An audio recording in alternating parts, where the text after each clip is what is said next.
To, barka shugaba. Shugaba yale aka yi. Lafiya, kalau ya gajiya. Lafiya lauya zafin nan. Akwai zafi ba. To madalla. To sanu shugaba. Alright. To, tambaya ce ta kawo ni. Aha. Ina so in sani ne wannan kalman duniya. Ita duniyan kanta.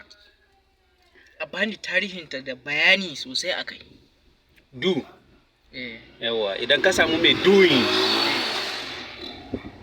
kuma yana cikin duniya. To daga doings nasa aka sami mene duniya. Ko kai ne kana da doings kuma kana da niyyar yin abu. Niyya din kenan ba. Da doings da niyya aka hada suka ba da duniya. Kana da doings kuma kana da niyyar wasu yin doings din. Ka zama mene duniya. Yadda aka yi aka samu duniya kenan daga niyya na Hausa da kuma doings na English. Ina fatan ka gamsu. Sosai kuwa. Yawa ga doings ga niyya. Haka ne kuwa. Allah ya taimake mu. Mu ta doings namu. Ci gaba da doings din kawai. Yawa. Musa niyya a doings. Haka ne. Diya nake. Yawa. Sai an jima.